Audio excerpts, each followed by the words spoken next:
Last time we had talked about sampling, and we had talked about natural sampling, and we had said that this PF, so sorry, yeah, PT is this, and further it is defined like this. Now we wanted to calculate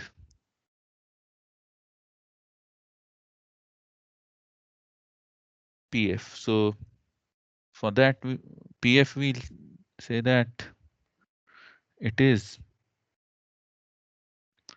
Fs times summation k goes from,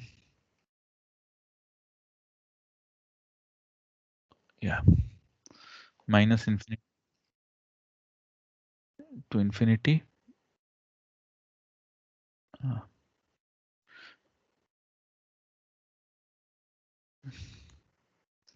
Summation k goes from minus infinity to infinity.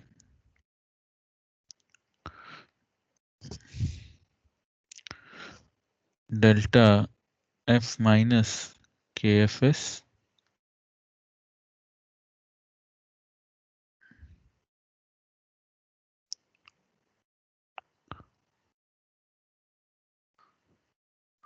convolved with df. Now dt I know is 1 minus delta by 2. What's going on? Yeah,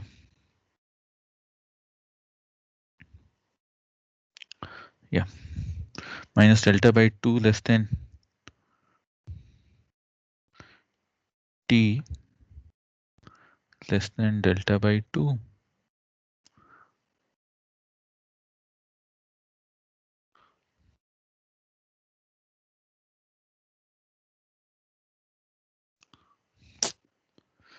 Yeah.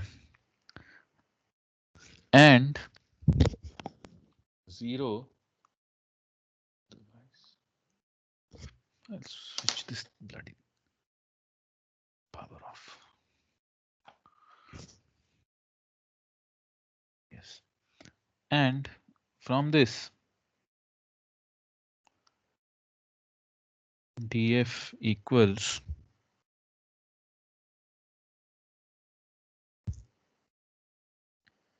dt. Fine. Delta by 2 to delta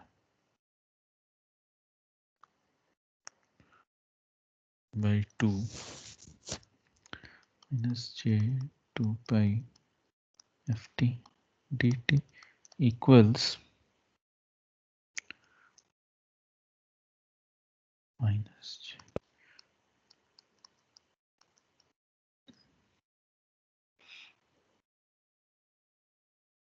ft minus j 2 pi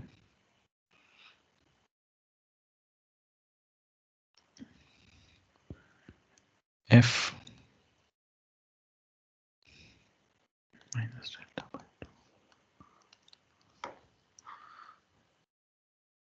Fine. So this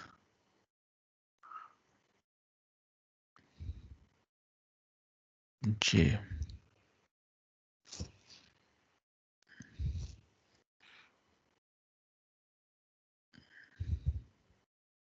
this actually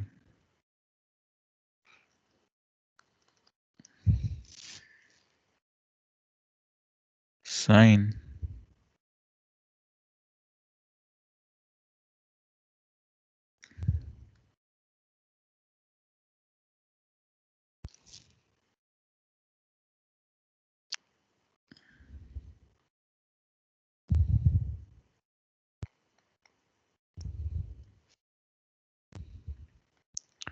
right. We have done this multiple times.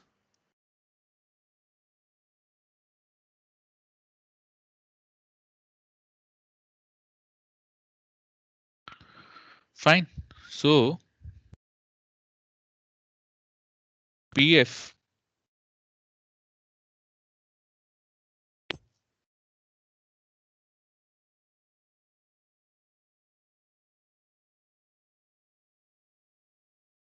equals, actually this I can write as Fs summation k goes from to infinity df minus kfs Fs summation k goes from infinity. Sir, Yeah. so that would become in PF, the expression above, it would become multiplication, right? Instead of convolution. So see, this is multiplication. Oh yes, sorry. Yes. It should be. This is convolution, so this is multiplication. Fine. So we get off easily actually. TF. So yes, that is flat top sampling. I made a mistake. So delta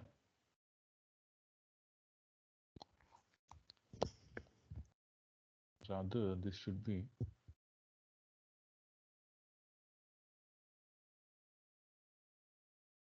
Fs delta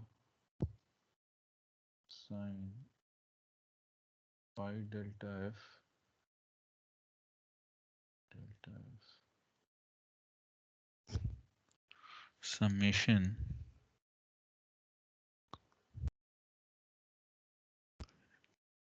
sorry, this should be sync. I would simply write this as Fs delta sync delta f summation k goes from minus infinity to infinity delta f minus k fs, and consequently g, what did we define this as? gdf. gdf is Fs delta sync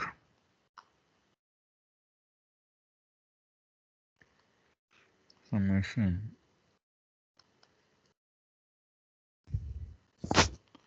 g.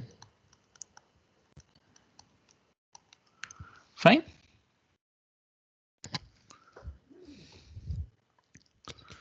So what you get is basically every input is multiplied with this sync delta f.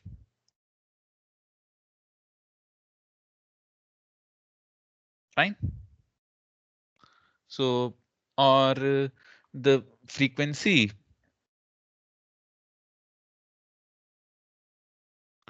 is multiplied with sync delta f. So you, instead of getting replicas, so in this case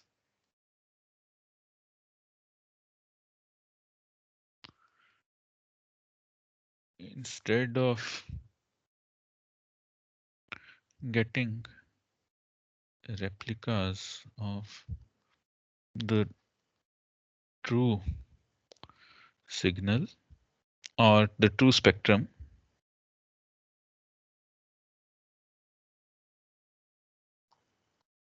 get its replicas multiplied with sync delta f, which causes, which means that we cannot exactly recover the spectrum without first multiplying everything with 1 over So in order to recover the spectrum, we first need to low pass filter, and then after low pass filtering,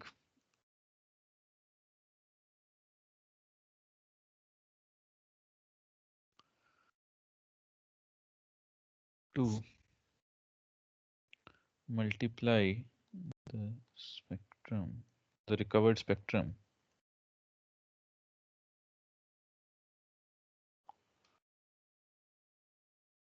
with sync delta f, where delta is the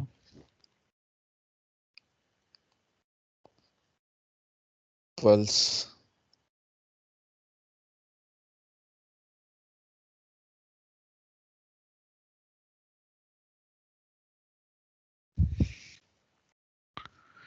fine.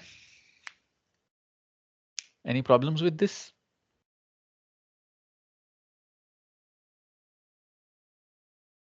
Now we look at the other form of sampling or the other. So this is one form of practical sampling that deviates from our derived theory. The other form of practical sampling that we'll talk about is flat top sampling or sample and hold. Here what you are doing is, so any guesses what does sample and hold mean? Like until we collect the next sample, we take the value same, like the same value. Yes, Like yes. So the signal GH hold of T is defined as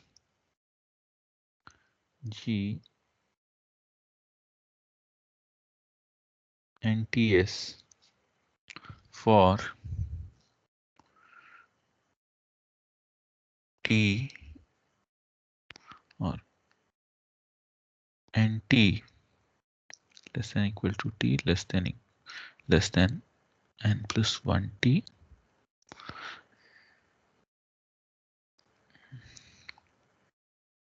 Fine. This thing. yes, sir. So what we are basically doing, we are again taking the pulse dt, that is a time shifted version of the previous pulse, and we are multiplying this dt with, oh sorry, we are taking the pulse dt such that dt equals 1, 0 less than equal to 1 less than equal to,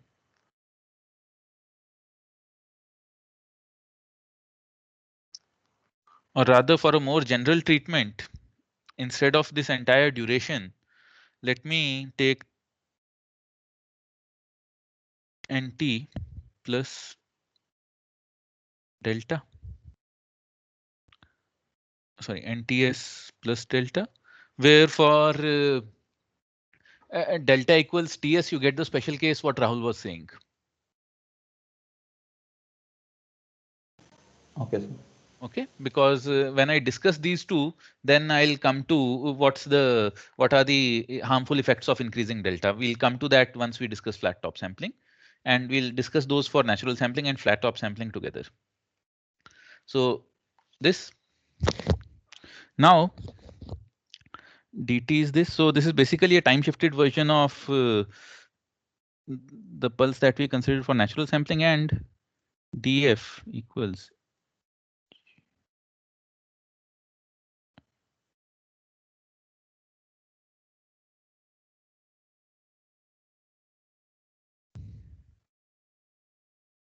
this. I won't prove. You can work this out yourself. D of f.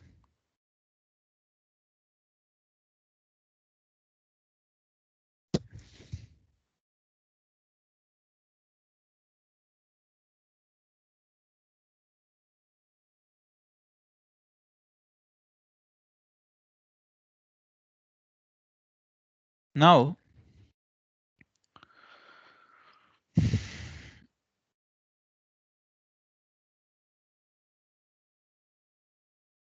zero otherwise.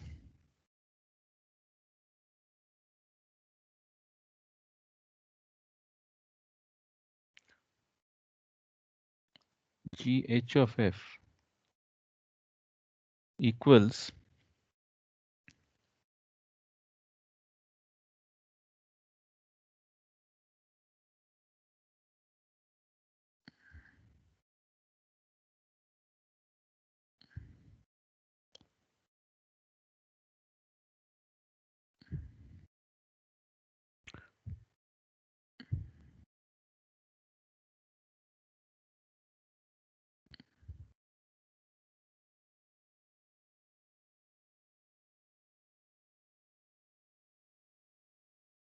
or rather GH of t equals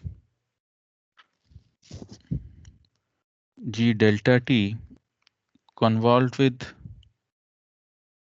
dt. Fine. Yes, sir. And therefore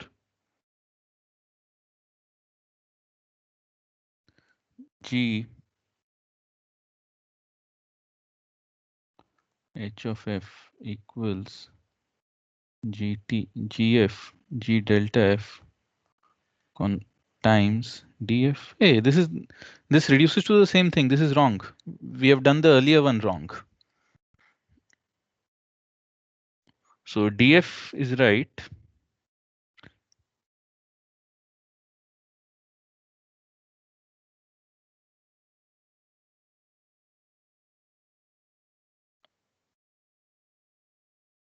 So by definition, the only difference between D is like Time here, shift. yeah, time shift. No, so see So the calculation should be the same. process is different. The calculations are the same, but the Okay. sampling process is different. Okay. In one case, you are allowing for natural sampling, you are allowing multiplication with this. You are allowing the original signal to vary. In the other case, or the flat top sampling case, you are picking this up, keeping this constant, picking this up, keeping this constant, picking this up, keeping this constant. Yeah. Yeah, so I'm making some mistake. Just give me a minute. Okay.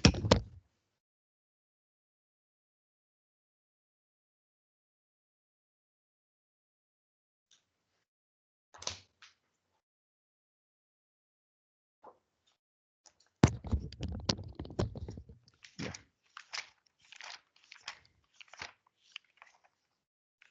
So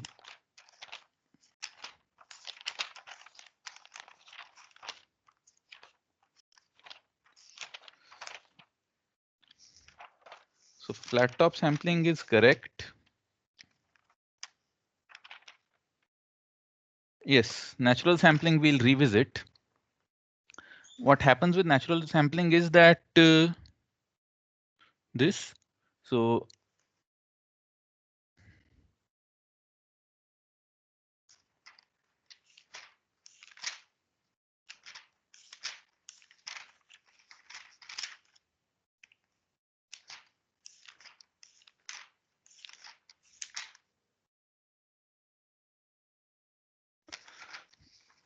yeah. So this is fine.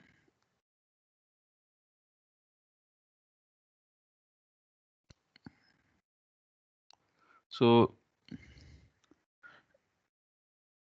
in this step, we made a mistake where we did this. This is where we went wrong. We shouldn't have taken this shortcut. So I'll erase this. I have to take the Fourier series of D. So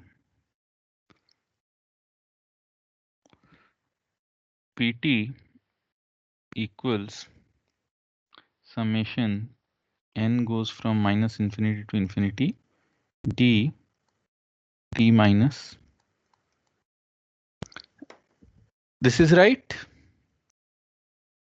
Yes. Yes, sir. So we take its Fourier series first. So pk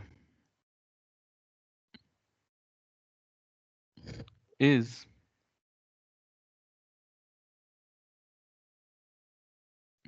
so this is 1 over ts times minus ts by 2 to ts by 2 pt e to the power j, or rather dt j 2 pi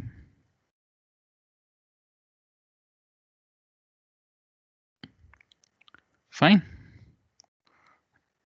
This results in 1 upon ts minus delta by 2 to delta by 2 minus by j by k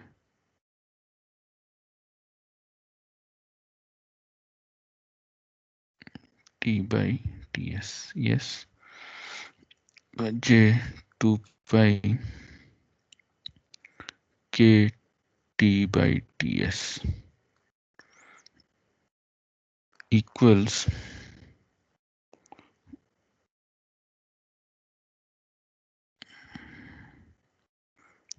1 upon ts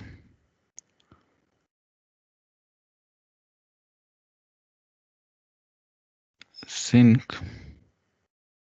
k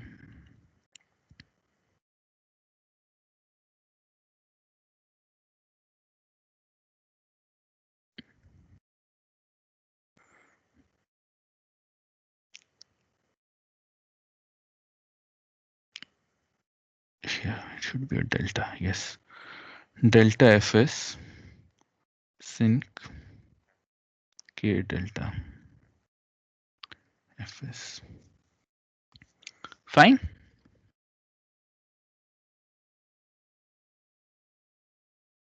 Yes. Yeah, so that's where we went wrong. We tried to reduce our effort by writing the Fourier series as a convolution, and fine. So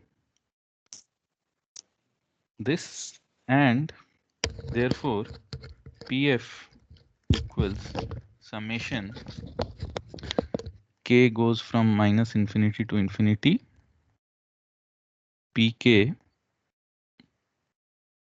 delta k minus, sorry, delta f minus k fs, right, equals delta fs summation k goes from minus infinity to infinity sin k delta fs g f minus k fs.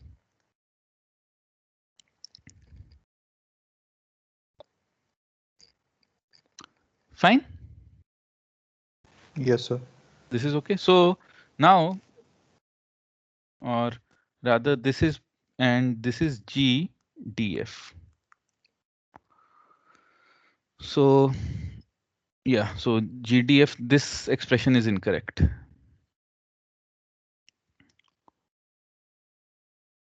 This was actually simpler. I don't know why I took the wrong way.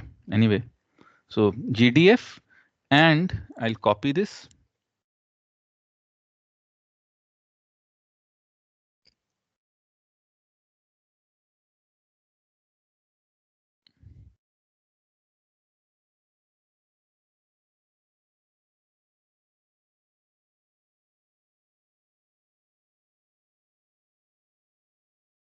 Paste this, and GHF I can write as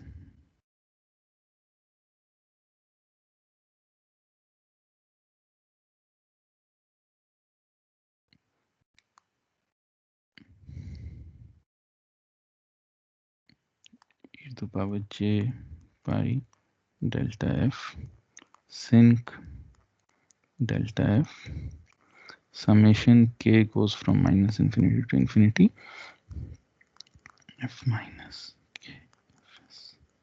Fine. These two expressions. So the two expressions are visible.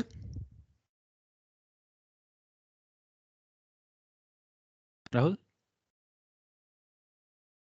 Anyone who's listening, you can see these two expressions? Yes, sir. Yeah, excellent. So this is for flat top sampling. This is for natural sampling. Fine. And what you see here is that in case of flat top sampling,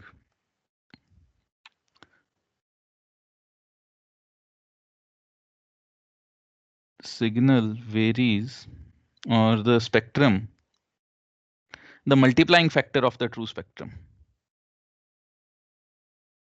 Multiplying factor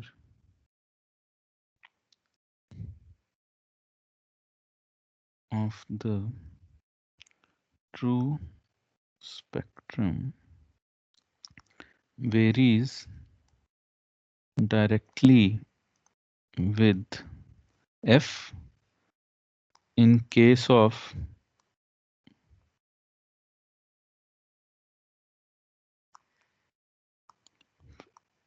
natural, or in case of flat natural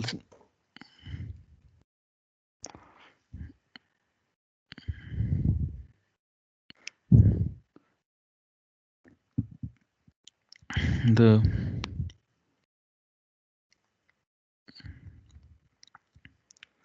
factor is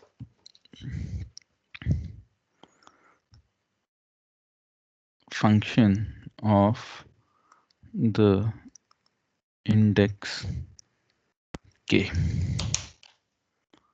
right? Yes, sir. So here, so what we observed, what we actually observed for natural, what we thought we observed for natural sampling is actually true for flat top sampling, that if you low pass filter a naturally sampled signal, you get, if you low pass filter a naturally sampled signal, you basically get delta fs. Now naturally low pass filtering means k equals 0. Yes. This, so multiplying factor times gf, you don't have any problem because Yeah. sync of 0 is 1. But if you low pass filter a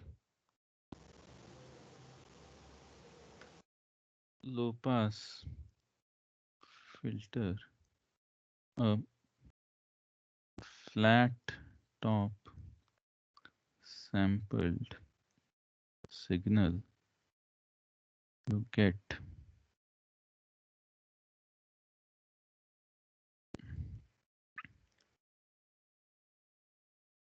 e to the power j delta f sync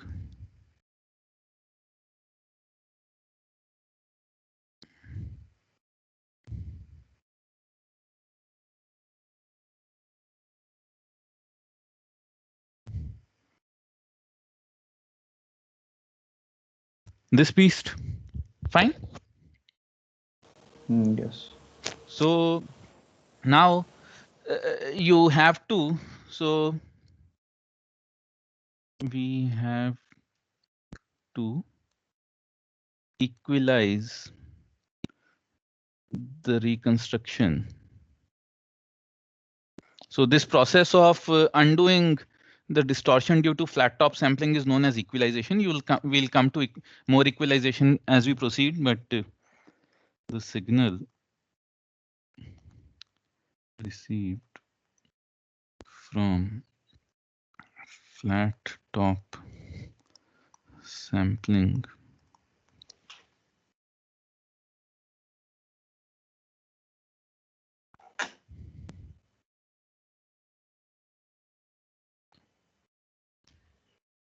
yeah.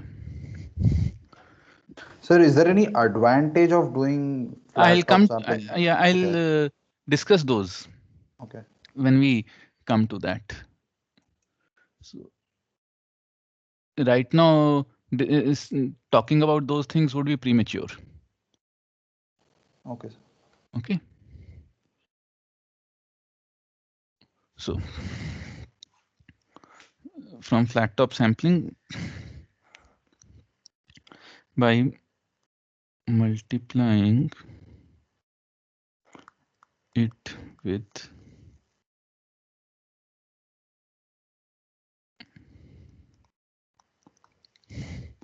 fine, or actually dividing it by Sir, yeah. I think that would be e to the power j pi delta Yeah, there should be an e to the power j2 pi delta f as well. Thank you. Because I have this bad habit of ignoring phase. Actually, it hasn't ever cost me marks in the exams, so I take this for granted that phase can be ignored. But you shouldn't ignore the phase. You are right. Sir, instead of 2 pi, I think it should be pi because the multiplying Yeah, factor pi, was pi, e pi. to the It power should be j. pi. It should be pi. I'm sorry about this. As I said, I have this bad habit of ignoring the phase. And since it never cost me marks in the exam, luckily, not that these mistakes aren't important, but luckily it never cost me exams in the marks. So I never bothered about this. But yes, you are right. We should be worried about the phase as well. So this. Now, in both the cases, the first thing that you observe is that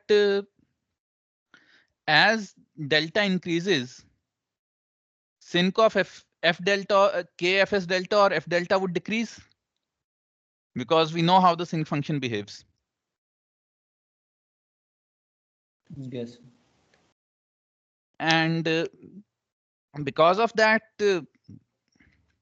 you have you have this problem of increasing delta means increasing delta means you have to increase this multiplying factor, and here also in natural sampling you have to have a good multiplier. Now I come to your question, or why do we even talk about flat top sampling? So implementing multipliers, Rahul, is a hard thing. Okay. Okay. So what I would want is that you consider this.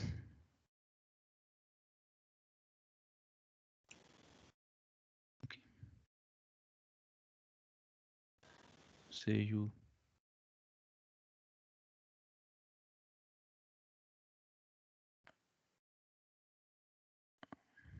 or rather, why even bother about this? Because I can make mistakes with BJTs. The good thing about field effect transistors is that we are less prone to mistakes as long as I draw the symbol of a field effect transistor correctly.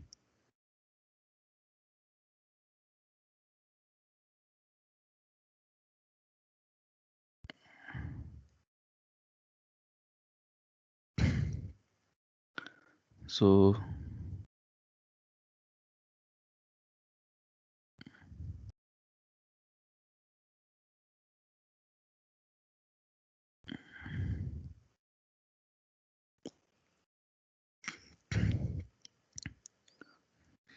No, see, this is I source and ID. Fine.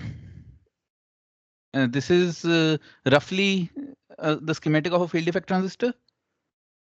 Yes, sir. Great. So now consider that and you, instead of this, you have capacitor sitting here so that you can store this charge. So what happens is you have a buildup of the input signal here. So you apply MT here and you apply the sampling pulse over here. Okay.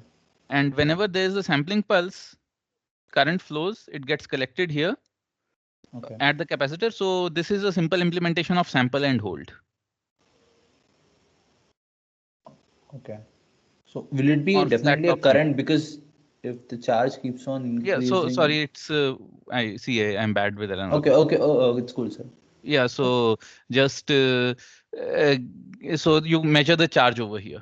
You Okay. measure the voltage over here. Yeah, current flows here, you measure the voltage. Okay. So V out. So this gives you a stable idea of the voltage. Okay. Okay. Now the thing is that this charge will build up over here as long as you keep this on. Hmm. So this is flat top sampling, and this is quite simple to implement. Okay. Okay, but implementing multipliers is hard. Okay. And that's why flat top sampling is one practical way of implementing sampling, but it comes with its downside, which is the requirement of equalization. So when you implement this in lab, you actually implement sample and hold or flat top sampling. Okay. And you want this duty cycle or delta to be. So this is switching circuitry, Shubhashish, as far as I know. This is a simple switch circuit, or we are using Yeah. this transistor as a switch. Okay. Okay, so this is simple to implement, but at the same time, it's not that, it's not optimal in terms of sampling.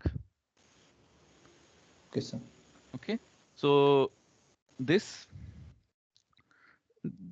is the practical way of sampling. Now, another advantage of, so with smaller delta also get another advantage. Imagine a single wire line channel. Say you have a telephone cable laid between your place and some other. So there are two blocks. Consider a simplistic situation that there are two blocks. These are two buildings. So let's call this building Romeo and Juliet, whatever the spelling. And there are multiple people living in building Romeo who want to talk to people living in building Juliet. Fine. And for this purpose, they don't have cell phones. They have a telephone line connecting them. Just a single telephone line. So what happens is that when person A here wants to talk to person A here, assuming that the people with the same names want to talk to the people with the same names, what happens is that this guy is talking. So this telephone line is busy. Fine. You send it via baseband signal and the telephone line is busy. Right. Okay. But now say instead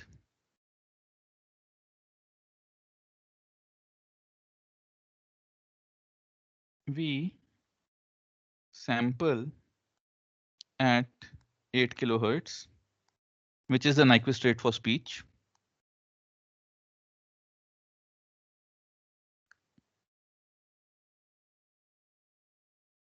which means that each user's sample comes every 125 microsecond.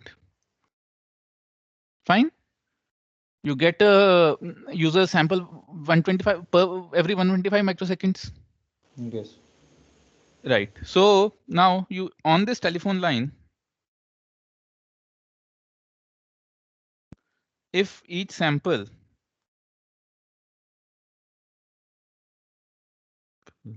is say 5 microseconds long, then with a guard interval of 7.5 microseconds, we can accommodate samples from 10 users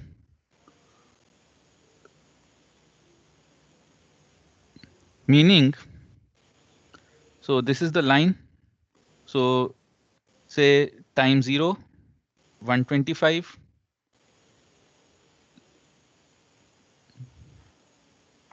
250, 375 microseconds.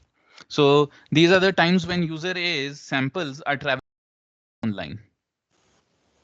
Okay. Okay, sir. And rest of the time the telephone line is being not being used. So what you can do is say you insert a guard in, you develop a mechanism so that the telephone switches every time a user's sample has been transmitted. Okay. Okay, and after a guard of 7.5 microseconds, that is starting at 12.5 microseconds, you insert user B's signal Okay. or user Yeah, B's got it. sample at 12.5 plus sorry, 125 plus 12.5, 137.5, and so on. Yes, sir. You can insert user C at 25 microseconds Yes, sir. and so on. On the line, you could accommodate multiple users. And you have enough time to switch from one user to another user. You have time to switch from one user to another user. So multiple people can use the same resource. Okay. Okay. The logic behind common bathrooms in hostels rather than attached bathrooms. Yeah. So multiple people can use the same resource. And therefore, this is called, Shubhashish is right, time division multi.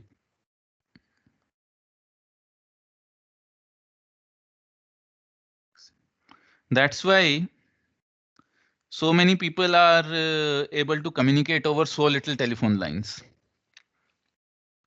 Possibly in your next semester, you have this course on networks. You have networks, right? Yes, sir. Computer Yes. networks. Computer networks or data networks? Like the course I name is guess computer networks, as far as I know. Okay, so I don't know what will be the content of computer networks, but if you are taught data networks, you'll learn more about how to optimize these sampling rates and how to optimize the data rate so that everyone gets the best service. Okay. Okay, so this is time division multiplexing, and since we can now share the same resource between multiple users, this is not possible in analog communication, mind you. Okay. Because analog, you send an AM signal that will continue to occupy the same bandwidth or the entire line all the time. Yeah. Since this is discrete time, you can share this among multiple users. So time division multiplexing is an important part of the story. But there they can shift the frequency and send, like So you can do that here as well. Okay. 2G systems, GSM actually was built on that. Okay. Simultaneous time and frequency division multiplexing. So Hakin's text actually 7.5 in Hakin's textbook is a good example of TDM, and you can actually read this. This is a half a page with a nice diagram. This will give you a good idea of things. And now, general question, last topic in sampling. Just want to finish this. Yeah. So whatever I discussed till now is the syllabus for tomorrow. So last topic in sampling. How many? So you have seen. That. Do you know aliasing? I'll ask it straight away. Yeah, when that Nyquist rate like that is violated, then like. Yes. When So any practical implication of aliasing?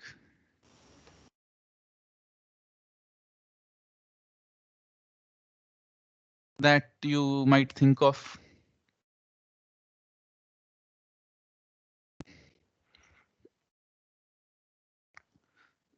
You defined aliasing clearly. That's a good thing. Now, can you tell me some practical implication of this thing?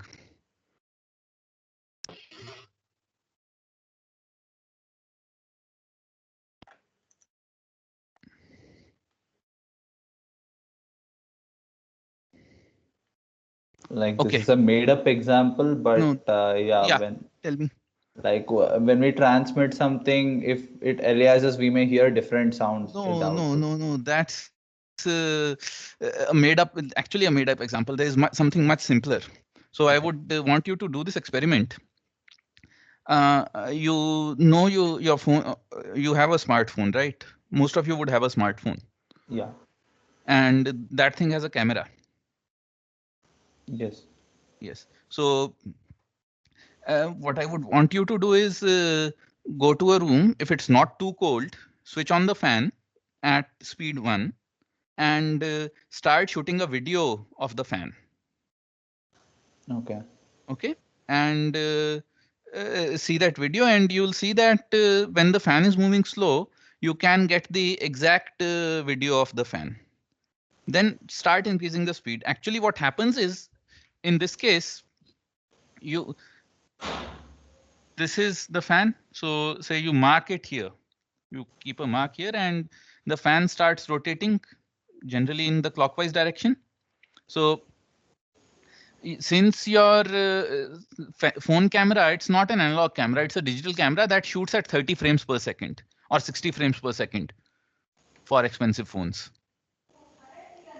My phone possibly works at 30 frames per second.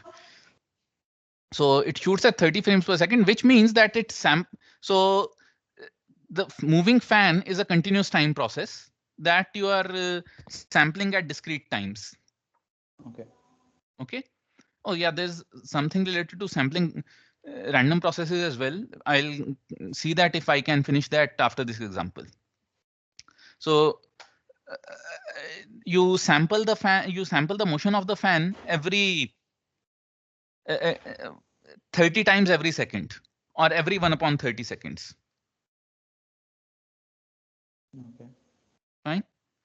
So what happens is that say if now the fan is moving so fast that instead of so you take the first picture, the mark is here. The fan tells you Teja मैं हूँ, mark इधर है. Yeah. Okay. Maybe the start in reverse direction. We see that. Yes. So then if you are moving fast enough, if you are taking pictures fast enough, this, or rather I use blue ones for all the this. You take a picture here, you take a picture here, you take a picture here, you try to reconstruct all these pictures frame by frame, you see that the fan is moving in this direction. Then you increase the speed of the fan. When you increase the speed of the fan and your sampling rate is constant, you now take a picture here. Then you take a picture here. Then you take a picture here. You're still able to get an idea that the fan is moving in some direction. Yes.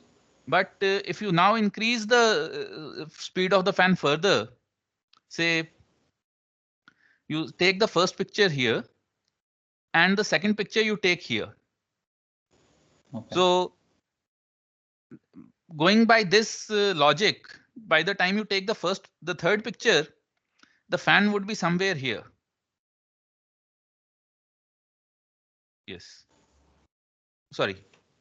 Yes, it would have completed this and it would have come somewhere here. Yes. Right. So what you would see putting these pictures in sequence is that the fan was first at this point, then at this point, then at this point. So in your perception, the fan will now be moving in the reverse direction. Yes. Or the positive motion or the positive angular frequency of the fan will alias as a negative angular frequency in the opposite direction. Right. Yes, sir. Got it. So this is what aliasing is.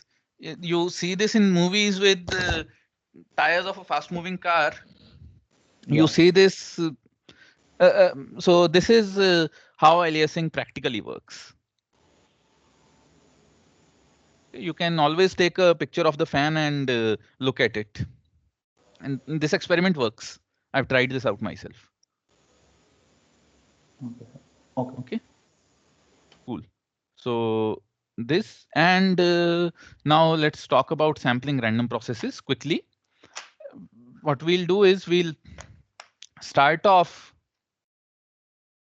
Yes, we will start off with a theorem. What I'll do is I'll state a theorem and the proof we'll do tomorrow. So we have talked about so sampling. What we have till now is that have talked about sampling of deterministic signals or band limited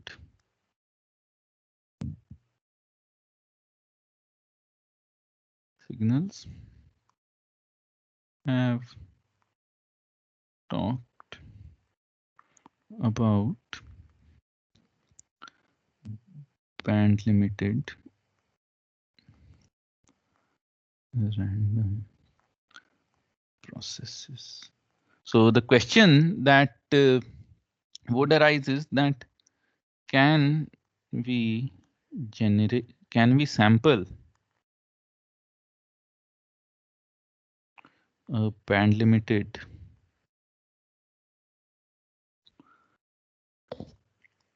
random process to generate a random sequence. The question is, can we sample a band limited random process to generate a random sequence? The answer is yes. And yes, we can. And probabilistically, the expectation of xt minus summation k goes from minus infinity to infinity, or rather n goes from minus infinity to infinity, since we have used n for time domain, x nts sync to w t minus k ts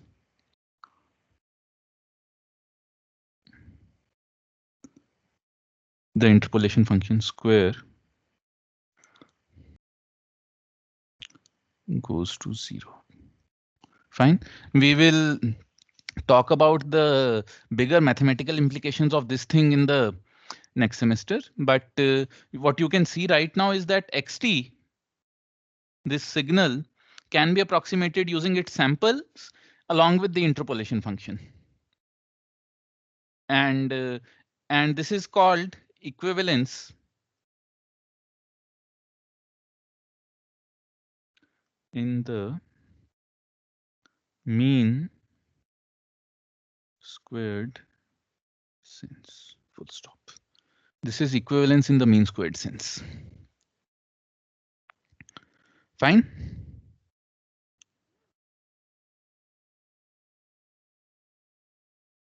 So let us stop here, because once I start proving this theorem, it will be it'll take slightly longer than our usual. Or should I do it now?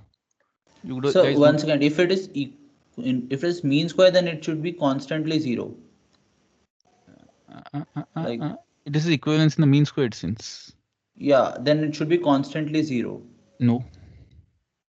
So square of like a number's expectation, if it's 0. I understand your problem.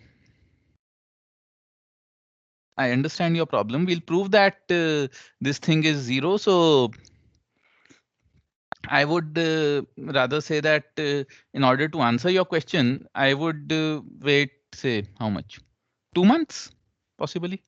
Okay, sir. So if because I'll be teaching, and hopefully by the end, by the 2 months later, in sometime in January, we should be able to talk about these equivalences, mean square equivalence and all. Fine. Okay, sir. Okay, So sir. what I would want to ask is, should I do it now or defer it to tomorrow? Tomorrow, I guess Sir, the time is tomorrow. over. Okay, great. So we'll stop here then. Okay. And continue tomorrow. And tomorrow after the class, you have a quiz. Okay, sir. Okay. And this theorem, everything that I've covered, except this theorem, is a part of that. Okay, sir. Okay. Excellent. So have a nice day. Bye. Bye, sir.